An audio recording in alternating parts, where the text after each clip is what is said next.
First of all, I would like to welcome all of you. We're very excited to be here today, and obviously not only on behalf of Re-Imagine Europa, but actually this is here on behalf of the NODES team. So NODES stands for the Narratives Observatory to Combat Disinformation in Europe Systemically. And we are here today to share with you some of the initial results. So the idea of nodes actually started developing back in 2016, which, as you will remember, the Oxford Dictionary selected post-truth as the word of the year. We, I think, here remember it more as, the Brexit and the US election situation happening. And I think it was a moment where we really realized the impact that disinformation and polarization had on our society, that this was not only an academic debate of how the information ecosystem was changing, but the implications were very real and would have long-lasting applications. So what NODES is saying, how do we apply insights from psychology, philosophy, sociology, behavioral science, neuroscience, and many other different, and combine it with complex system science and network science to come with a systemic view of why are we seeing these trends that we are seeing. Because despite the significant effort that we are seeing happening across the world in policies to combat disinformation, I think we can all see that this is not having the desired effect. Polarization and disinformation are increasing all around the world.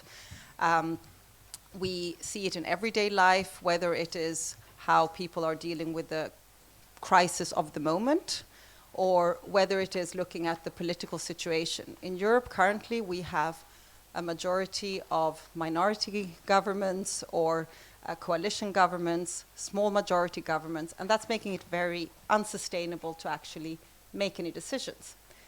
And at Re-Imagine Europa, we've kind of been looking at this. Why are we seeing this phenomenon? Because it's not only happening in Europe, it's happening all around the world on any issue that becomes of public interest.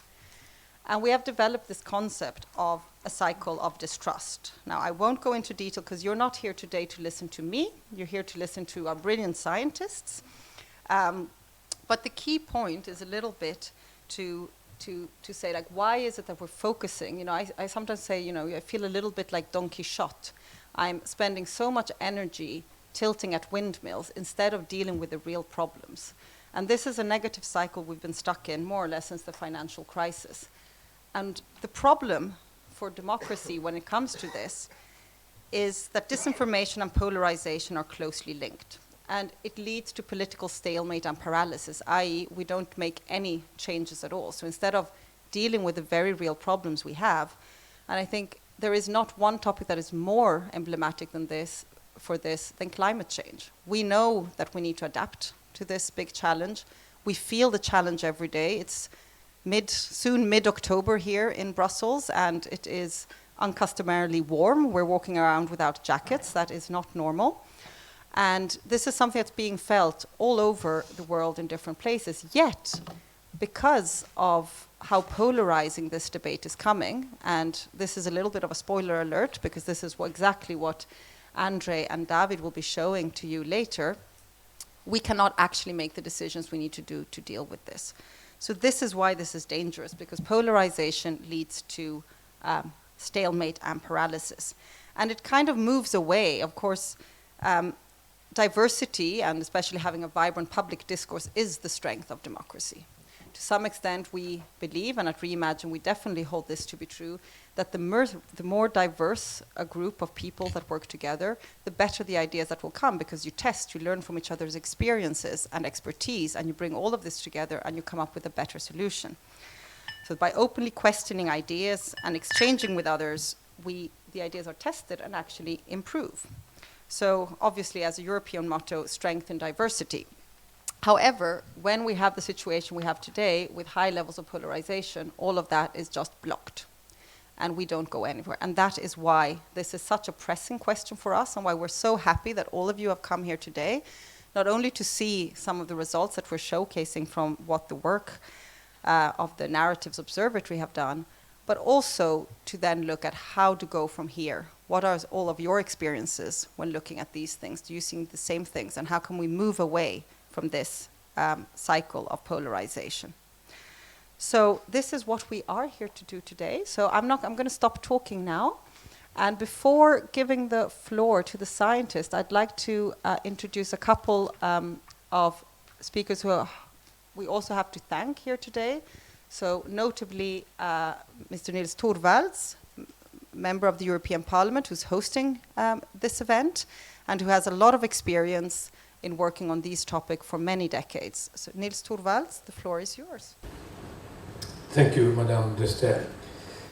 Running here from the Parliament, where I was trying to get time to vote in the budget committee, I started as a journalist to think about narratives, because that's what I've been doing most of my life. And that brought me to Madame de Staël columns I have been writing in Swedish. That's the reason I give it to her, because most of you won't sort of get anything out of it. But that's columns I've been writing for different newspapers in Finland during these 10 years.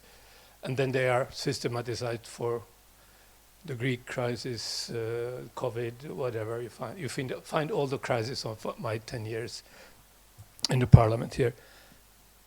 And I think they are good narratives.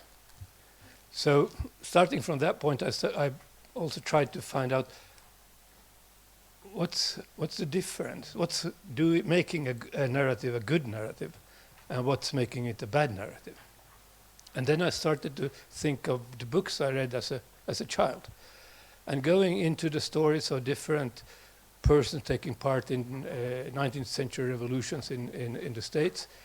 I found out that we actually read the same books, even if there is sort of a more or less 200 years between us. So you have Robinson Crusoe there. You have Kipling's Heroes of the Sea, a very nice educated story of a spoiled guy falling overboard and getting picked up by a fisherman and then sort of learning what the real life is about. You have, and that's a very Swedish-speaking story, you have Astrid Lindgren's stories of Karlsson on the Roof, Karlsson på taket, or Mio min Mio, Mio my Mio. I still remember that I wept hundreds of tears when I read that book. But that was a good narrative. So what's happening in our society when all of a sudden you don't have the good old narratives there, you have a lot of bad narratives. And the bad narratives gaining sort of force. If you look at the last results from Bavaria and Hessen, and you see where Alternative für Europa jetzt geht, then that's the sort of the bad story, the bad narratives. And why aren't we able to give the good narrative? And this is sort of a thing we have to, it goes to our conscience. Do we really reflect on what's going wrong and why in the society nowadays? And one of the thoughts I have to acknowledge there is that the pressure of change is enormous. All the crises we had, all the wars we have seen, and for the moment we see two very bad ones out there. And our inability to give sort of a nice answer to those challenges. And narratives actually can change in seconds flat. I happen to be a person who was advocating in Finland a NATO membership already 6 years ago. And most of my countrymen and women actually thought that, oh, he must be disturbed really badly. And then on the 24th of February, the narrative in Finland changed overnight. All of a sudden, everybody remembered the Winter War of '39 and put the Russian war in a very, very Finnish context. And that made a good narrative. So good narratives actually come from our ability to connect what's been in the past and what's sort of at the horizon now. And that, I think, is something immensely challenging.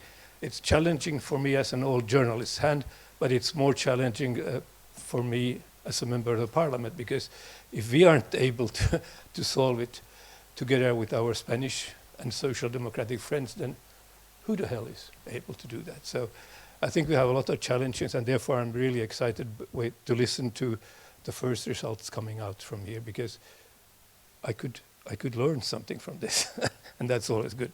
Thank you, Erika.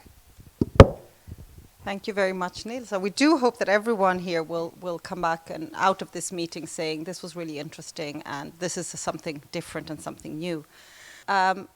As we have a lot of things to discuss today, I'd like to give the floor to Ms. Christina Stum from the European Commission, who's head of the Media Convergence and Social Media Unit. Christina, the floor is yours. Thank you very much. Good afternoon, everybody. Thank you very much for this invitation. And let me also thank already now for the important work that Notes is doing and contributing in the fight against disinformation. Indeed, today's discussion is a very important and topical one. We have a very warm autumn here. We also had a very hot summer. And I think this stressed again once more how important and urgent it is to act against climate change, and of course the fight against disinformation about climate change, climate denialism is an important part of this fight. One will not be able to succeed without the other. And in that context, it is also very important to take a closer look how disinformation is spread, how narratives are spread, in particular regarding such key issues. So that's why the contribution of this project is very important. And to use a metaphor based on today's topic, we observed that after the COVID disinformation tsunami, so to say, the flood of disinformation did not stop. Quite the contrary, what we have observed is, and we were not alone, this is backed by a lot of scientists, fact-checkers, that basically those actors who are spreading or were spreading COVID-related disinformation have then now moved on quickly to other topics, such as the war in Ukraine, migration, climate change, and so on. So it is very important to take a closer look on these narratives, because this will not stop. It will just move on the topics that are at the core of our democracies and decisions, and that's why important to take this fight very seriously. And let me stress that from the Commission side, we are taking this, of course, very seriously, and we have put together a policy along several pillars in that I will go into the moment to fight against disinformation. But let me stress before that, or to remind, because I mean, you are an expert audience, you know it very well, how complex disinformation is from various angles. Just to mention one, that we are not dealing with illegal content most of the time, so this makes it more complex than, for example, asking platforms to remove content that is simply illegal. But despite the fact that this content is mostly not illegal, it can be extremely harmful. And we have seen it with COVID, when really effective and safe vaccines were available in a record time, and still people hesitated to use these vaccines and get vaccinated despite the threat of their lives. Then we have indeed also seen, we are seeing in recent and current elections, disinformation narratives spread also now with the use of AI, also narratives used around the war in Ukraine to influence elections. So unfortunately, this is a sad reality that I believe you all observe during your daily work. And also climate change, I think, I will not go into that because we will hear from more expert speakers about that. But these days, as decisive action is needed against climate change, basically to save us from ourselves, it is important that this fight is accompanied against measures to fight those narratives who are denying the necessity of these measures. So the stakes are high, and as said, it is a complex phenomenon. And I am sorry to say that we, from the Commission side, we did not find one magic pill or a silver bullet to cure disinformation. But we have put together a policy along several pillars to go into this fight that can be altogether helpful to improve the situation and to fight against disinformation. And I will them outline very quickly. So let me first go into the regulatory and the self-regulatory, co-regulatory angle. As I think most of you know, the Digital Services Act, that is a revolutionary piece of platform regulation worldwide, has imposed an obligation on very large online platforms to mitigate the risks related to the spread of disinformation. And hand in hand with that, the Commission has also facilitated the drawing up of a code of practice on disinformation last year. I have a few copies for you, and my colleague will take you some more, and of course they are also available online. But just to outline what it is basically an industry code developed together by platforms, but also by civil society participants, and for example, science feedback is a part of the signatories, I am proud to say. Fact checkers and other companies who can provide technological solutions to fight disinformation. So we have this code with basically 44 commitments and 128 very granular measures to offer a toolbox on how to fight against disinformation.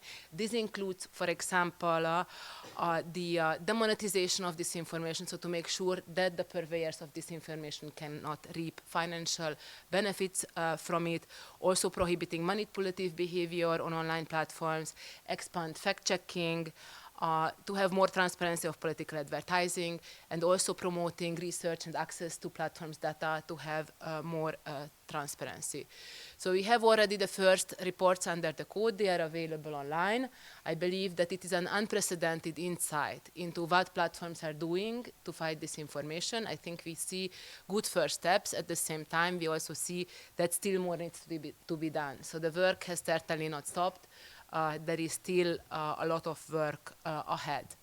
Then moving to a second pillar, you may be also familiar with the work of the European Digital Media Observatory, which is basically creating an EU-wide community of fact-checkers, media literacy practitioners, and researchers to join them in the fight against disinformation. And the novelty of this structure is also that we have hubs covering different member states or regions where it makes sense to at the same time have a European network, an EU network, and while being able to respond to national specificities, national narratives, to be really closer to the citizens and to react as needed.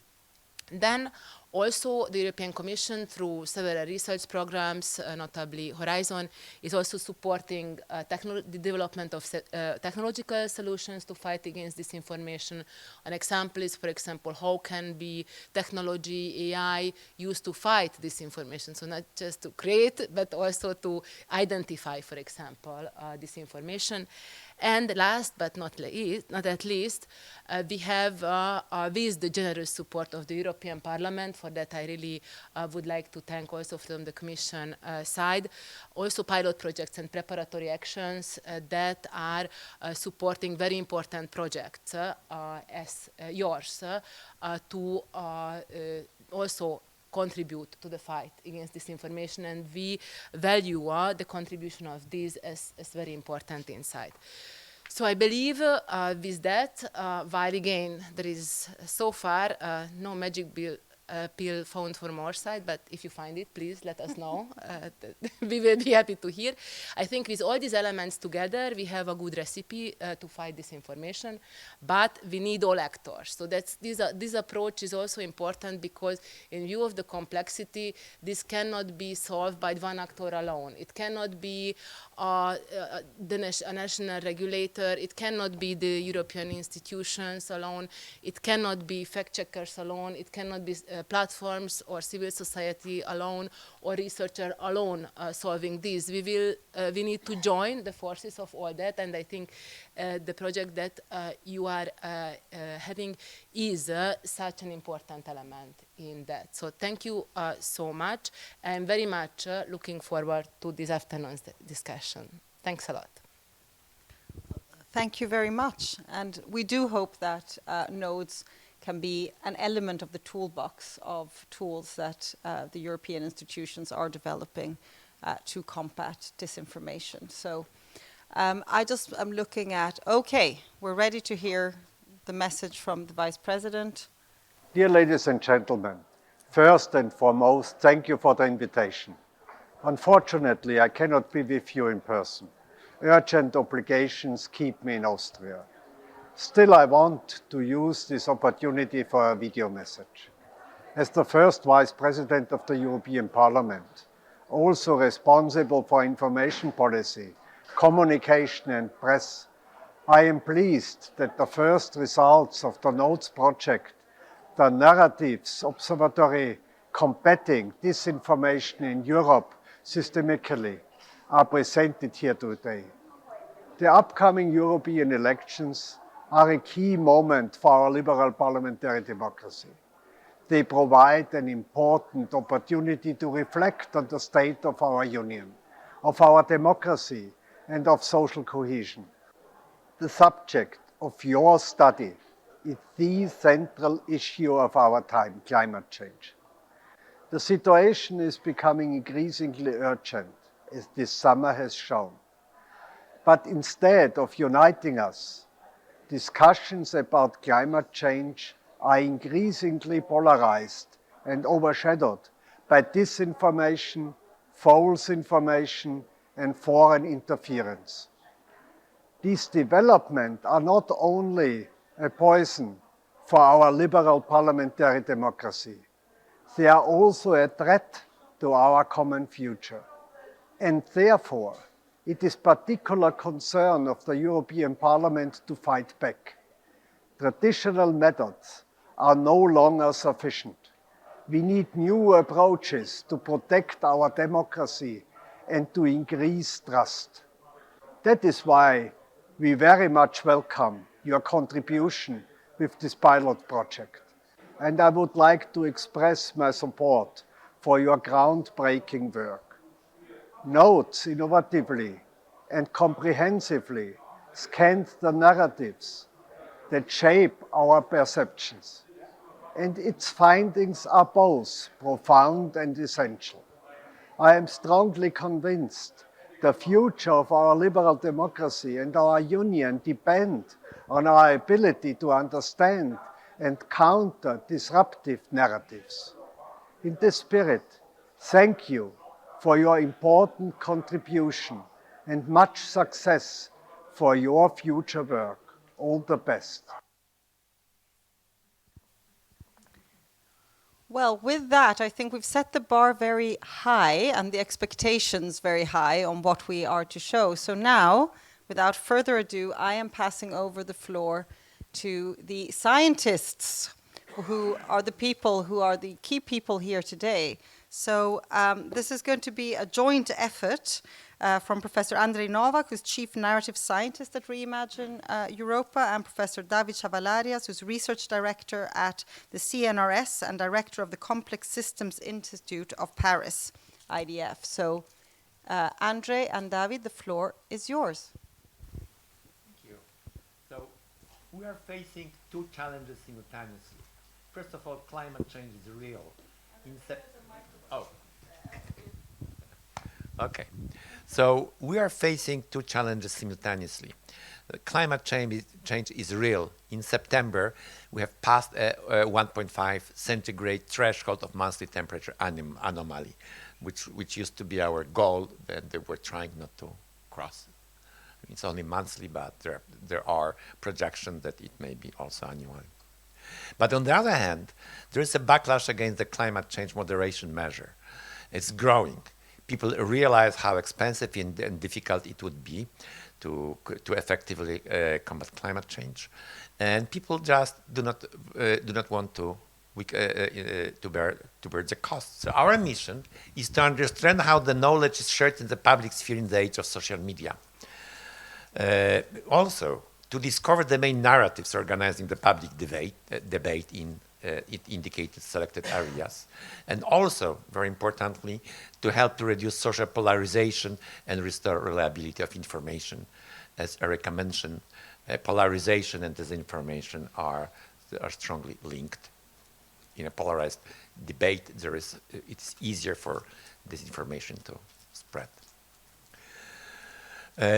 Reliable information is necessary for informed decision making, and diversity is crucial for democracy. However, current public debate, driven by social media, is not diverse, but polarized. What it means is that there is no common space for negotiating the best solutions. Studies suggest that fake news tend to spread faster than true information. And one of the reasons may be that they represent more attractive narrative structures. That's why we need to understand how we can make the true facts to be also attractive by somehow embedding them into interesting narratives.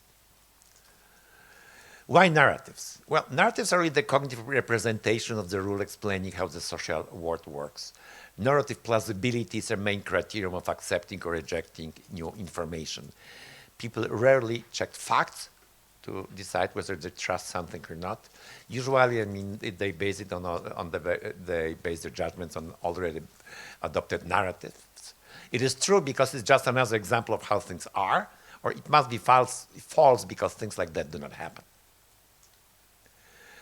So narratives are very general frameworks. They're usually not true or false, but some of them may be more prone for conducting disinformation than others. So basically, really what we can assign the truth value are the claims that are carried by, or on which their different narratives are based.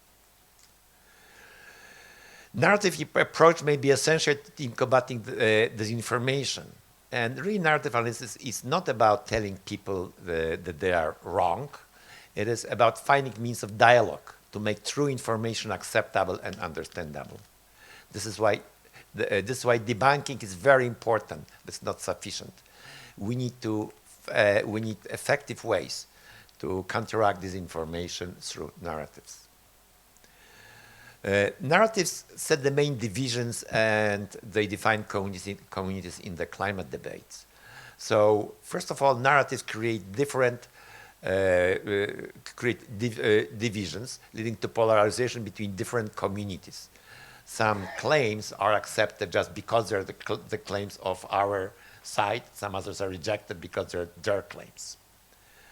But admitting then, and I'll talk about this, at the end of my presentation. We have discovered that very often underneath very polarized narratives, there are shared values, and that we actually to bridge polarized communities, we need to go below narratives and concentrate on shared values. So really, what are narratives? We adopt three-dimensional approach where we talk about the structure, which is basically means that some values change in time. Things become better, things become worse, or they don't change. There is a code which consists of archetypes, stereotypes, symbols, colors, all the carriers of narratives.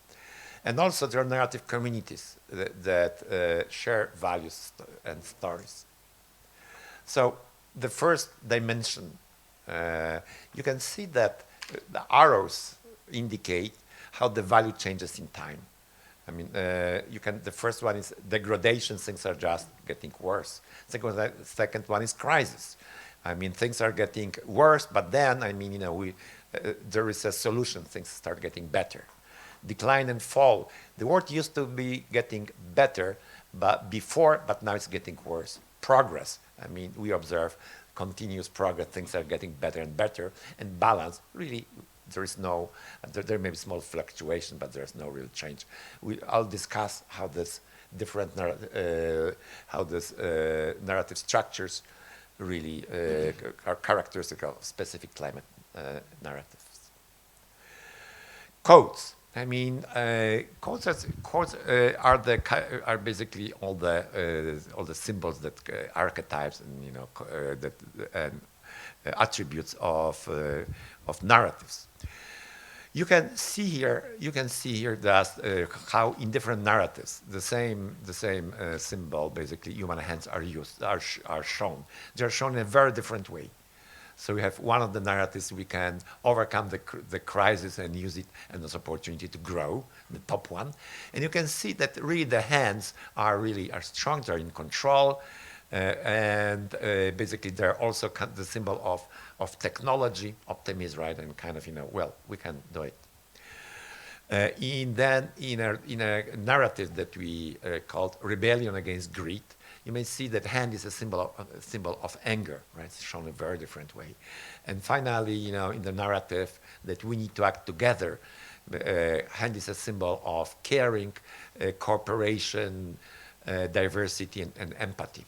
You can see that hands are kind of, saying, well, we are acting together for the good. Narrative communities. Usually narratives are shared by certain communities. They serve as a core of identities of these groups. And shared narratives provide a platform for, first of all, shared understanding of reality and decision, but also a platform for actions, for common actions. Thank you, Andrzej. So we'll talk about climate disinformation, interference, and social risk, and how I will show you concrete example of this circulation of narratives and how social groups are reshaped by this digital spaces. So first of all, as Andrzej told us, it is very shocking that climate denialism is increasing in these periods. And for example, in France, in 1 year, there was plus 8% of people that were becoming denialists. Now it's 37%, with 29% of people that think that even if there is some kind of climate change, it's not due to human. So it's just variability and you cannot do anything about that. So this does not come from just by mere chance. This is just a quote from one of the theoreticians of the Russian propaganda, which says that now previous wars, the conquest of territory was considered the most important. Now, from now on, it will be the question of conquering the mind of the enemy states. And we will see how now different kind of actors, state actors, but also from within, are in this kind of battle. So these are an example of the kind of arguments that are circulating on Twitter. I will talk a lot about Twitter now because we had an observatory at the CNRS on this Twitter that was running for 6 years. So we have the evolution of all these spaces on climate, on COVID, and also on politics. So you see lots of things that are just disinformations. Up to CO2 is good, for example. And the question is how this could circulate like that and have so much success. So first I will show you, if you can switch to the video, I will show you concretely what we are facing. So what are these, if you can play the video please, what are these kind of, yeah, you can lower. What are these kind of spaces? So here I will show you what we have observed on Twitters on the climate and how the Twitter sphere on the climate debates is organizing. So here, every dot here is a Twitter account. And when you have a link between two accounts, this means that they are exchanging information. Basically, it's retweets. And when you have a pulse, it means 1 week. So you have the date here. Here we have 2021, August. And you see here that the global, and this is worldwide, you have about 200,000 accounts there. And it's people from US, from the France, from the UK, etc. And you see clearly the bipolarization of these debates. On the top, you have the people that are from the IPC side, are relaying this information. On the bottom, you have all the skeptics. And what we are studying is how this landscape is evolving and how information is circulating in such landscapes. But this is the landscapes. And this is really how it evolves in real time. This is a reconstruction, but so here you see when you have a COP26, COP26, there is more you have more activity, etc. So So we have this platform. So, for example, Climatoscope, which is at the Complex Institute of Paris. We have been collecting about 500,000 to 2 million tweets per week about climate change. It's only climate change debates. And since 2021, to give you an order of ideas, if we take the core of activism on these networks, we have about 50 million pro-climate accounts. 50 million pro-climate tweets for about 1 million of pro-climate accounts and 20 million climate denialist tweets for about 330,000 tweets. Account, sorry, it's not tweet, it's account here. So this is the landscapes, and people are coming in the debate, leaving the debate, somehow are here all the time, so we will study like this, something like that. So just to give you some few element of analysis. So this is basic graph theory. Here you have Greta Thunberg here. She speaks something, she tells something, so she makes a tweet. So this account here receives the tweets, and it can decide to republish the same message to the other people that follow them. So you have like chains of circulation of message from one account to the other, and when you observe these landscapes for a sufficiently long time, then you have these kind of things, group of people that exchange between each other some messages, and you apply some tools from complex networks analysis, and you can automatically identify a group of people that are ideologically aligned. It's a little like when you observe people in the kindergarten, you see who is friend with who. We do the same thing at the scale of the worldwide interaction. So you do that and you get this. So this is basically exactly the same as before, just the color are changed, but this is the bipolarization of the climate change debate. On the right, you have the pro-climate. On the left, you have the denialists. And you see that inside, you have a substructure which are corresponding to the countries. So you have France, Pakistan, you have the US Democrats, and also you have communities that are international organizations. So here you find also account from the European Commission, etc., etc. And on the left, you have the denialists. So one of the questions that we ask is, without saying who is true or false, is there some difference, structural difference between the information that circulate on the left and on the right? So this is what we will see. So first, how this landscape evolves. Here you have the evolution of the number of pro-climate and denialist accounts in the core activity of these networks through times since 2021 until last February. What you see is that you have the denialist community below. So this is per day activity, daily activity. So here you see that there is some fluctuation, but there is more and more denialists. Okay, and there is some fluctuation, but there is less and less pro-climate accounts, especially when Musk here decided to buy Twitter. He changed the rules on Twitter, and everybody leaves except the denialist. So now on Twitter, there is a strong imbalance of representation, where now there is almost half of the message that are from the denialist communities and half from the pro-climate communities. Before it was like 70-30. The second thing is that you see there is some peaks here, like that. So we'll investigate one peak, because the peaks are when there is an attack on the narratives. So let's look at this peak here, which is last July 22.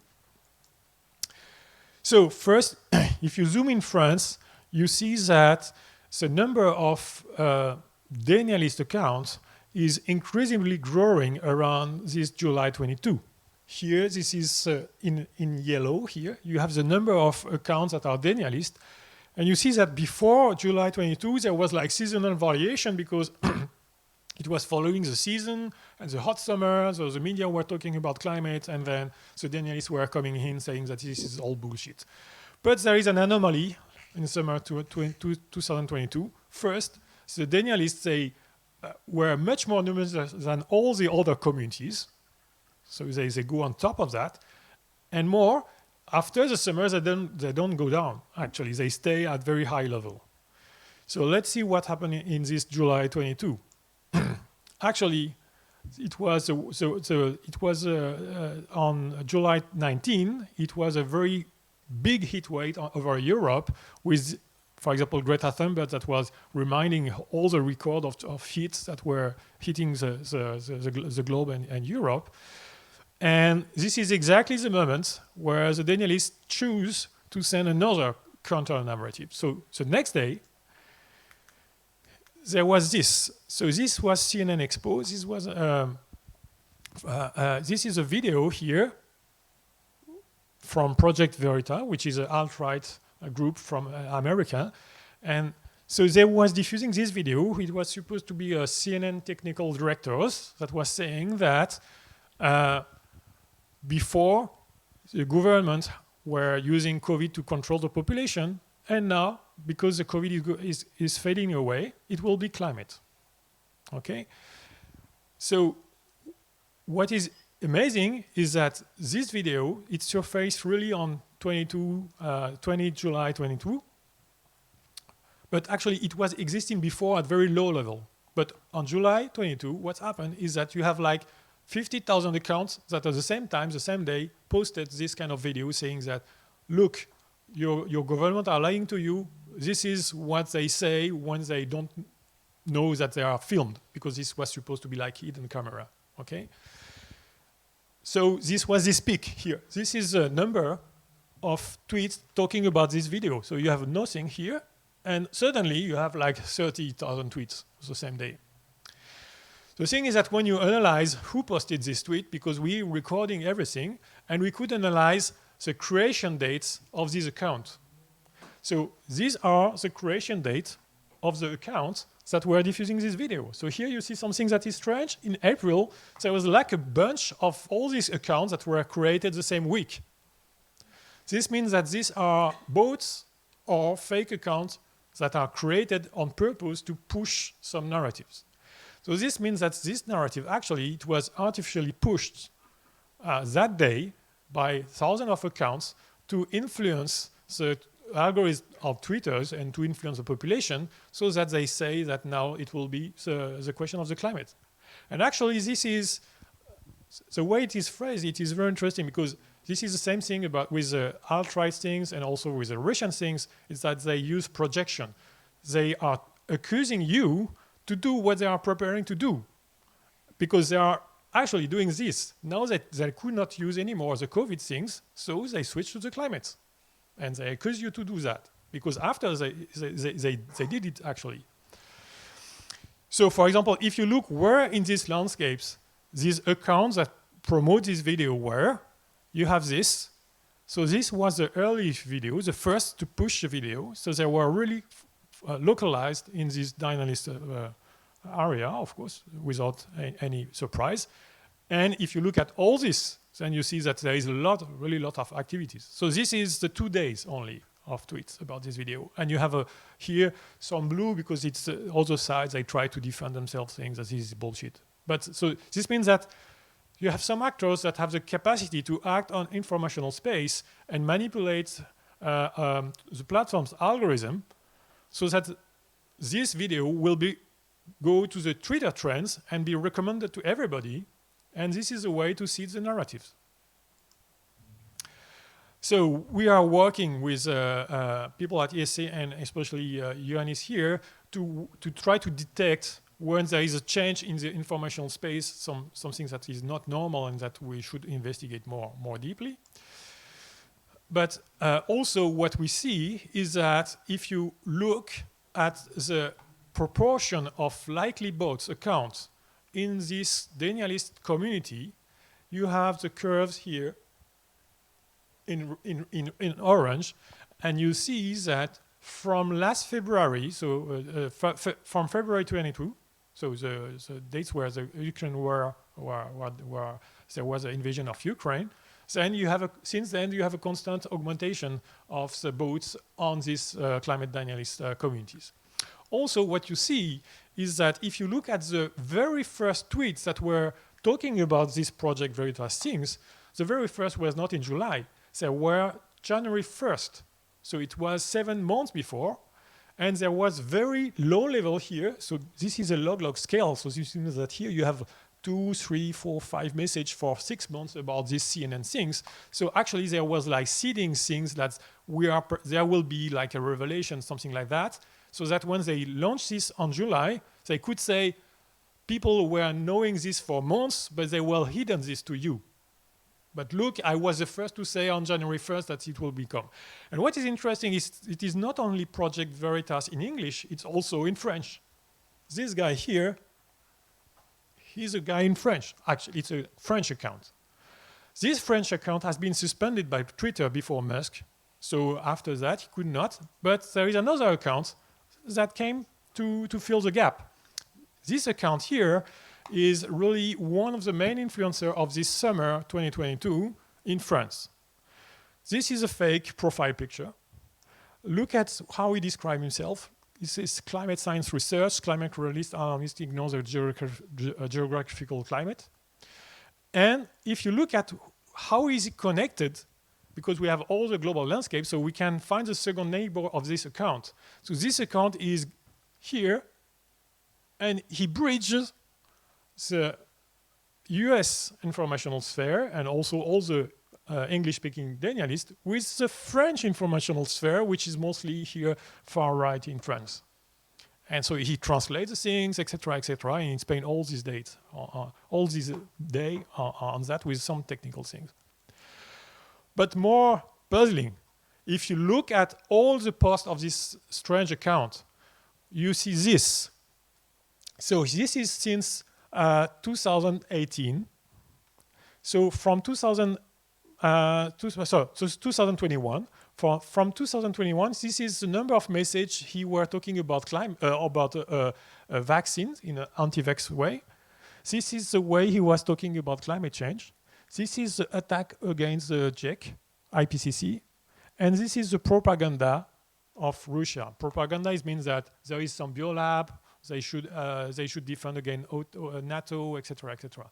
So what you see on his profile, because we could retrieve everything before Twitter closed its API. Now we cannot make these things anymore, but we did this with Paul before. And what you see is that this account was on the anti-sanitary dictatorships for a while, and after, during the invasion of Ukraine, he was just relaying Russian propaganda, and on July 22, he started to become climate expert. And he changed also his profile picture, actually. He changed his profile mention. Before, he was biostatistician. So when people came here, they see everything about COVID, etc. They think he's an expert, and after they think he's an expert in climate. So he was talking about vaccine before. So let's go to the vaccine landscapes. We have also monitoring the vaccine landscape since 2020. This is the global vaccine landscapes on Twitter. And here what you see is that the structure is very different from the climate landscapes. Here you have a core, which is, here you have all the mainstream media, Reuters, etc., etc., and also the who are disseminating the information about the climate change. And you have branch, like for example this, that are the countries. And the branch in the countries that they are bipolarized. So for example, here this is France, so this is the French government and all the institution, and this is the anti-sanitary dictatorships. So if you cross-reference these two landscapes to look how people that were on the vaccine questions are now talking about the climate questions, you get this. You have exactly the good correspondence between the pro-climate. Now there are, so before the COVID people that were relaying reliable information, they are now on the pro-climate side. And people that were anti-vax, they are now denialists. And it's almost 100% projection. So this is for the intersection. The intersection is much less at every landscape, but this is for the intersection. And if you look at, from the COVID here landscapes, where countries we get, you have all the countries. So this means that in every countries, in parallel, it was in France, in Italy, in UK, in US, all the anti-vax, they go to the climate denialism. all the ones that talk to the two, of course, because there was some were talking about only one or one of the question. So this is not by chance. And if you zoom more on the political sides, for example, in France, what you see is that the denialist sides here, which is the part of the denialist community in France, the climate denialist, actually correspond exactly to a new community that has emerged, that has appeared during the pandemics around conspirationists and also far right, because we have documented this also. So if you will look at these political landscapes in France, you have this kind of structure. This was in 2016, and this is in 2020. So here again, every dot is a Twitter account. The links are the relaying circulation of information. What you see is that on the left, in 2016, the political landscapes in France was organized from left to right and going through the center.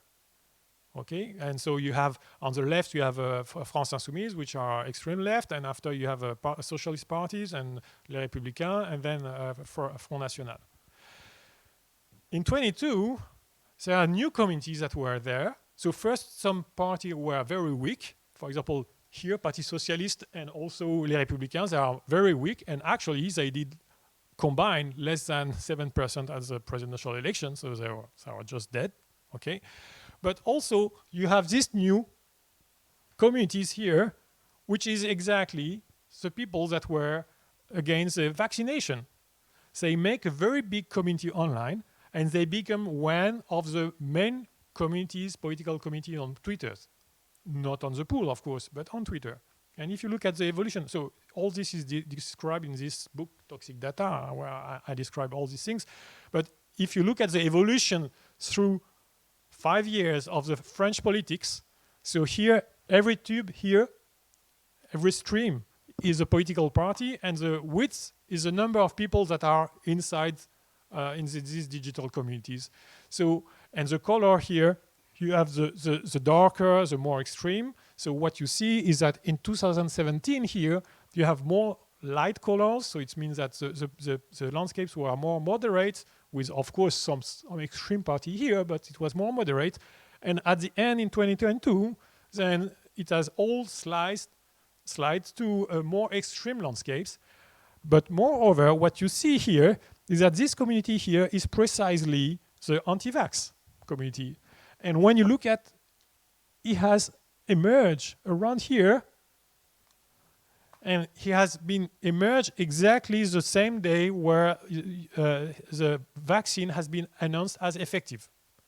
So the next week, there is some French political leader that emerge and say, well, they will force you to vaccinate, then you have to join me, your force, so that we will oppose to that. And they will help to buy a lot of things, probably also Russian trolls, etc. And look at how they are successful. Actually, they start here, very teeny, and there is a growing constantly until they became one of the first biggest community online. So this is precisely the emergence. And when now you try to summarize how people were involved, or account were involved into anti-COVID unrest, into pro-Kremlin propaganda, into all these things, and also into climate. So here, each bar is a common account between the climate landscapes and one of these other narratives like propaganda, pro-Kremlin, freedom convoy, etc. And what you see is that the overlap is huge. It's over more like 70% for those that has common. For example, here you see that 68% of the accounts that were participating that are in common with the common Kremlin propaganda and the denialist and the climate debates, are denialist. This bar here means that in France, among the communities that is relaying climate denialist narratives, 60% of them have also relayed Kremlin propaganda. This is what they say. So just in conclusions, So there is a lot of things to say, but so what we have shown with all the team here is that the denialists, when they speak, they are much more toxic than the other. Toxic in the sense that they attack people, there is some insult, etc. So you can measure this with some AI tools, and you can quantify this. So this is a result worldwide. It's almost 3 times more toxic. Also, as I showed you, there is some coordinated action with inauthentic accounts. And this is very important, for example, in France, where you have more than 180% of coordinated inauthentic accounts, but also worldwide. And they use this with the thing I show you has like a 1-2 punch action where they force people to look at these things through the trend, etc., etc. Also, they are in minority position, but they compensate this by an overactive, by the astroturfing and recruitment of the new supporters. And also, they maintain themselves because they are in a globalized environment, and also because they help each other on every actions. So just now, make a little thought experiment. We are heading to a world where you will have to take very important decision, but on one side you will have 10 to 30% of the population that are convinced that climate change is an existential risk and we should take very strong measures now. And on the other side, social networks are constructing with other actors a pool of people between 10 and 30% that believe that climate change is not because of the humans, that we cannot do anything, and that any measure will be just ideological. This means that we are going to some violent clash between these two populations, and whatever the government will do, they will either be confronted at one of the 30% or the other 30%. So now, in the level of nodes, there is a really problem is that the informational environment is closing. I mean, also because of the AI thing, but platforms are closing their API. What I showed you about Twitter, we cannot do it anymore. Nobody can check, except if we have back the access to the DSA, but nobody can check that an account is a fraudulent account. Musk has even closed the APIs that allow you to check that if an account is suspended or not. So there is a real issue here to be able to still monitor these platforms, Twitter's, but also all the other. Actually, Twitter was an exception because it was normally open for a private company, but we could see all what I showed you, but we should be able to show this on any platform because this constitutes some systemic risk. Also, we have to think about how we should promote the development of new platforms. Because what we have demonstrated, and I have no time to show you now, but with Paul, we have demonstrated that the economic models of the platforms, which is based on engagement, necessarily conduct to more polarization and necessarily makes disinformation more viral. This means that if you want to stop all these things, it's not only enough to do some fact-checking, but we have to impose rules on the platform so that they change their economic models. There is no other way. As soon as you ask your engineer to maximize the engagement, you increase the polarization and you increase the toxic content on your platforms. What we have measured empirically, this is really measured on Twitter, what Twitter show you in the timeline compared to what you should see if you just read what the people you follow are producing is 50% more toxic on average than what the people that you follow are producing. But this is an average. In some cases, 300%. So this means that you have people that are just trapped into rabbit hole, and this makes this kind of dangerous community. So there is a really reflection to have about how we could act on this algorithmic layer that is on the informational spaces as something that constitutes a systemic threat, and how we can also foster the development of new platforms that will be immune from this threat. and there is a lot of platforms. For example, there is Mastodon that is developing, that is kind of alternative of Twitter, but there is a very vivid community of free software developers that try to propose alternative models, but they have almost no help. So just to give you an idea, if you want to have an equivalent of Twitter as a public service, it will cost about $1 per year per person. Because it is, if you want to buy an instance like Mastodon, it is what it costs. It is $1,200 for 2,000 users.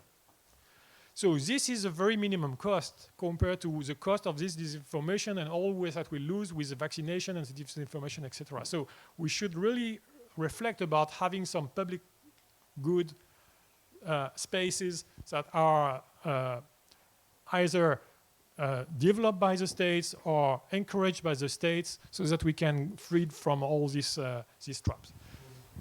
Okay, very detailed quantitative analysis. I'll concentrate on qualitative analysis, and this is work done together with Marcin Napiórkowski, who really enormously contributed, and also with Patricia to this. To qualitative analysis. As you can see, our data sets are much smaller, but there are data sets. We are using diverse data sets. Where, by the way, when it comes to disinformation, we don't decide what is true, what's false. We rely on fact checkers. We've been working with Science Feedback and also with Agence France Presse, and this is so we're mainly trying to understand the narratives. I may tell you that our approach is basically starting from very careful human analysis, and then we're going, increasingly more toward automated analysis. I can tell you that highly qualified narrative specialists have really for this work have analyzed really 1,600 long tweets each about about 2 pages, which means which is equivalent to reading 3,000 pages and annotating every sentence practically, which is basically 10 different books to just show, right, to discover the main narratives. This work is continuing, but we are switching more and more. I mean, once we know the narratives, we know what they are, then we are switching to machine methods, machine learning, AI, to be able to do more quantitative analysis. So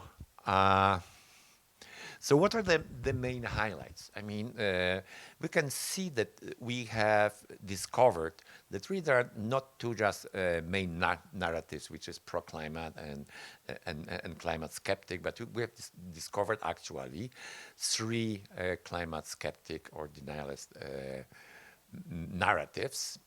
1 narrative that is in between, and 3 narratives that are pro-climate. And I'll be discussing them in more detail here. You can just see the names and their spatial configuration. The narrative number 4 is really bridging the 2 opposite camps. So what are the main highlights from the qualitative analysis? So first of all, something that I think basically is another perspective of what David has already said. We see an overall reconciliation of the narrative landscape in the public debate in Europe. So it means that narratives are becoming less specific. They are combining more issues, and they're built not so much around very specific topics, but rather they're built around values and political ideas, rather than specific claims and solutions. So the narrative landscape is somewhat shifting.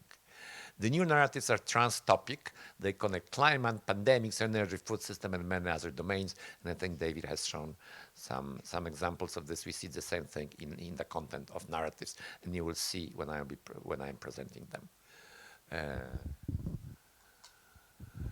So I am starting from the 3 climate change skeptic narratives. The first one is, we need to resist the green dystopia. And the narrative basically goes and the green activists, driven by obsession, want to turn our world upside down. They ban everything we cherished. They want to control every aspect of our lives.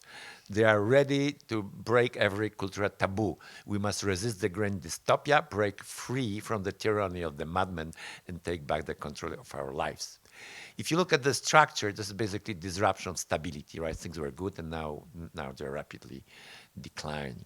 You can see you can probably see some familiar variants. For example, green bureaucrats want to control every aspect of our life, or basically, or the last one. I mean, green politics is a global conspiracy to create a world government, hide new climate weapons, or even endanger the human race.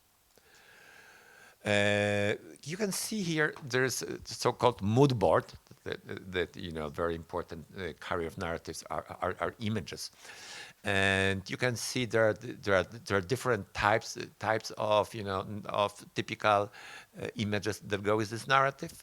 I think that we have seen that we have quite recently see this. If you can look at upper right, I mean the narratives around food that basically we may be forced to eat insects, often even not knowing of this, and that we'll be deprived of our favorite meats that actually vary between countries. In Poland, this would be pork chops. In somewhere else, they need beefsteaks, right? But basically, this is the idea. I mean, that this is that such basic thing as our food or our cars would be taken away. Important thing here is that you can see that there are specific images. I mean that not images but values. Sorry, that there are values are freedom, security, future, tradition, and sacrum. The second narrative is green policies are blocking progress. Here means things where this narrative is slightly different because it said, well, the world has prospered thanks to cheap energy from fossil fuels. GDP was rising, infant mortality was falling, goods and services are increasingly available. Now green politics are blocking progress and development. The green agenda sustained the domination of the global rich elites over the poor and developing countries, and it especially strongly blocks the development of the poor and developing countries. So you can see that basically the structure is basically the progress and then decline. So you can see, for example, that you can see that local offensive narratives, green politics is being done by elites, and it harms the normal people, especially the marginalized, less privileged groups such as laborers, fishermen, miners, and so on. You can see here the images. You can see, well, the one on the right. You can see there's little boy walking with canister in a deserted landscape full of windmills. Right? I mean, there's no hope in this. Right? I mean, this is basically no hope of development. Well, the third one, I think this is sometimes called the rational egoism. Here is basically it is specific. Let's not panic. I mean, the values are common sense and reason, and activists are deliberately exaggerating the effects of climate change and our responsibility, while ignoring the gigantic costs and losses against the introduction of green politics. Using common sense and mathematics, we need to expose their exaggerations and continue to live our lives, making the small changes we can afford. This narrative is aimed at blocking concrete, more decisive measure of combating the climate change. So basically, the structure is basically moderation, common sense, again, panic, irrationality. I mean, that this is one of the variants. The climate has always been changing. We are not responsible, and nor we are capable of mitigating the changes. If you look at the mood board, so first of all, you can see this. There are graphs showing. Well, I mean, this is really solar activity in the middle that is, associated with climate changes. And if you think how small are the humans compared, to the sun. I mean, you understand that humans cannot be doing this. I mean, but you can also on the left hand side, you can see kind of showing that scientists in '77 were warning us of incoming the Ice Age, and now in 2008 about global warming. So I mean, basically, so really, which one is true? Can we trust the scientists?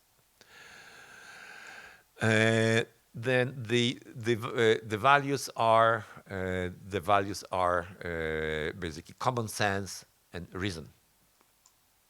Okay, now the fourth narrative we can overcome the crisis and use it an opportunity to grow. This is actually the narrative that's bridges that's in between the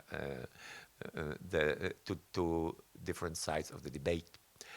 The values are progress and freedom. And the narrative goes, climate change is real, and we are very serious about it. But we can deal with it, and let's use this change as an opportunity to grow. I mean, the structure is one of challenge and solution, or basically crisis. Things are getting worse, but we can deal with it. We can take control. Things will be better. And the variants are: we need to look for technological solutions. We need to adapt our business practices, and we can use small life hacks to live a more sustainable life.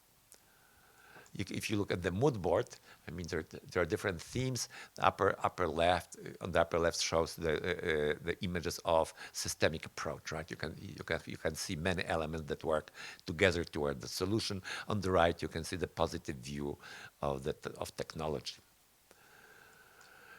Now we are coming to pro-climate narratives.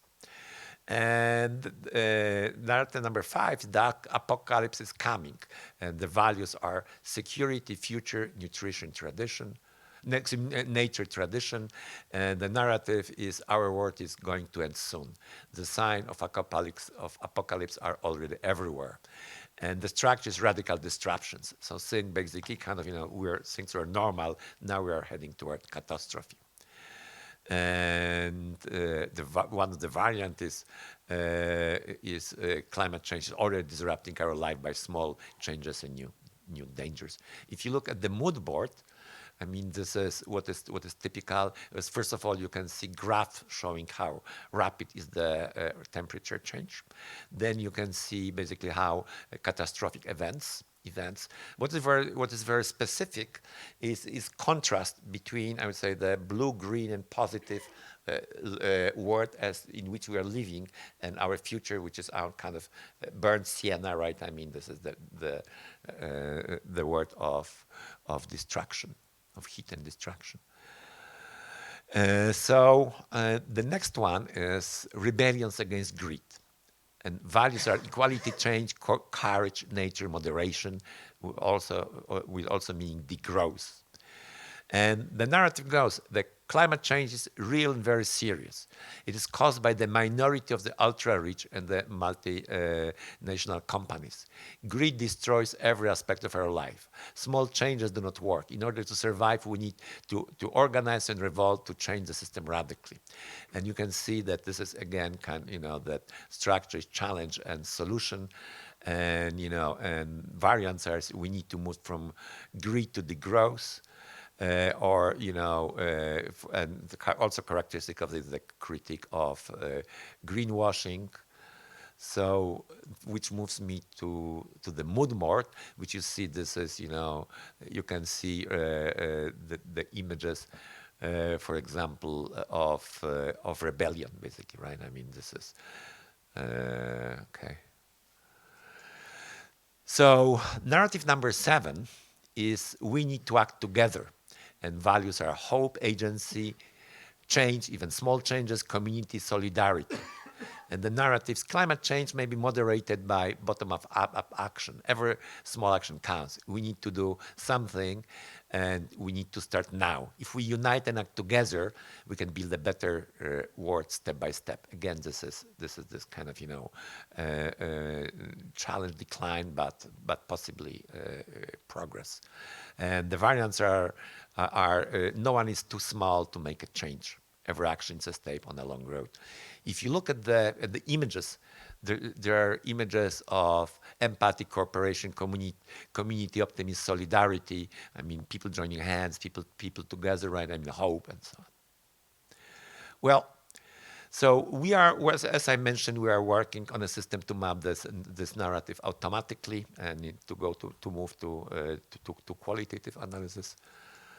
But this is this is, for example, data from Sotrender showing how narratives which are collecting stories that are connected or posts that are connected from Facebook react to climate events. You can clearly see the United Nations Climate Summit in Glasgow, right, on Sharm, or another one, number 20, or another one in Sharm and Sheikh. You can also see the hot summer, and you can see that in some countries, especially Great Britain, I mean, there's a very strong reaction to this event. In some others, like for example Poland, the reaction is much smaller.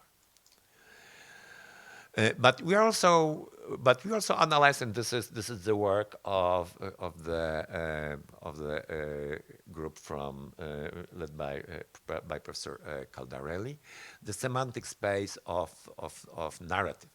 So what you can see here, this is based on Twitter data, where words where the team has measured the entropy measure, so how much the entropy is reduced by knowing a particular post. It started from our narrative keywords, and basically, if a given word increases the probability of the other word would increase, I mean they're connected, they're close in the space.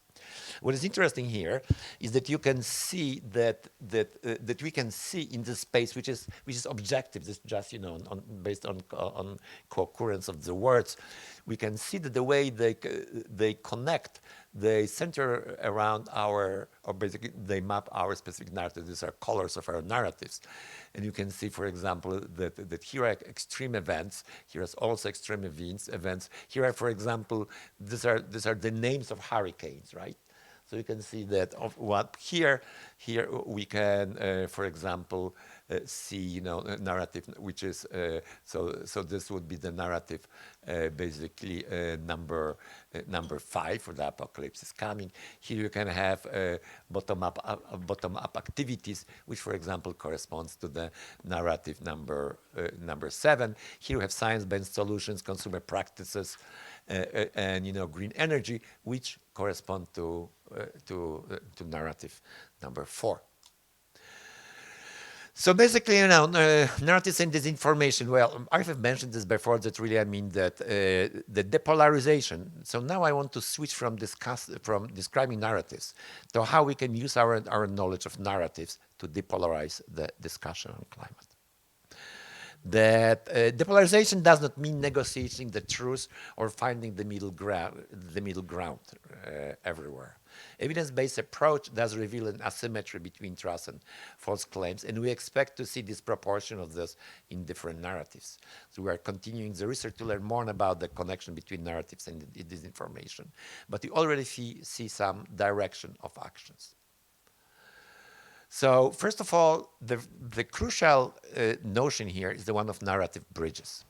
By identifying common values shared by different narratives, we're able to show where narrative bridges may be built. So maybe let me show you our approach. So let's look at the narrative number 1. Basically, we need to resist the green dystopia, and narrative number 5, the apocalypse is coming. These narratives are almost in their meanings are practically opposite. Okay, but if we look at them, they share important values. They share the basically values of tradition, security, continuity, and children, right? Although they may be differently understood although there are some differently understood in each narrative. So now what we can do, we can say that the common values form a narrative bridge between those two narratives. Now, if we go to our map of narratives and we identify common values, which I was listing when discussing these narratives, we can see that suddenly, for example, The narrative 1, we need to resist the green dystopian narrative. Narrative 6, rebellion against greed. The common value is freedom, which is central to both narratives. Okay. If we continue to kind of build bridges whenever common values appear, this is the map. Okay. You can also see that actually the narrative number 4 seems to serve as a bridge, between the two different camps. Okay. So suddenly, right, what we can see is extremely polarized. Is I would say underneath extremely polarized narratives. There are people who share the same values and want basically to achieve the same things, which I think which probably opens a way, especially if we look for much more concrete talk, about especially if we take into account facts. Okay, so now let's talk about the future of our children. Now let's talk about how we can sustain tradition. So let's say how we can have continue to have wine in France, as right? I mean, and suddenly I think that instead of kind of talking who is right as and who has good intentions, who has bad intentions. This may be on the basis of common values. We can start talking about solutions and starting depolarizing the debate. So in a way, I mean, how can we use these narrative bridges? We need to realize that people do not question climate change for no reason. They often use the climate debate as an opportunity to express some deeper fears, hope, or cherished values. And we need to dive underneath these divisive narratives and address these common values directly. By addressing the values and worldviews empathically, we may build communication that will be both truthful and acceptable. Thank you.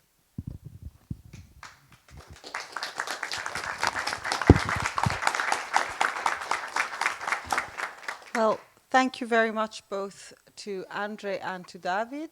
We'll have a couple of questions before we go into the debate. We've received a question on Zoom from Mario, who asks, you mentioned shortly that there is work going on estimating the causality between the news exposure and belief behavioral change. Can you add something more on this? Yes, I think so. Yeah, this is really a mathematical approach to time series analysis that we are conducting as a complex systems since few years, and now Ioannis, who is here, is working on that.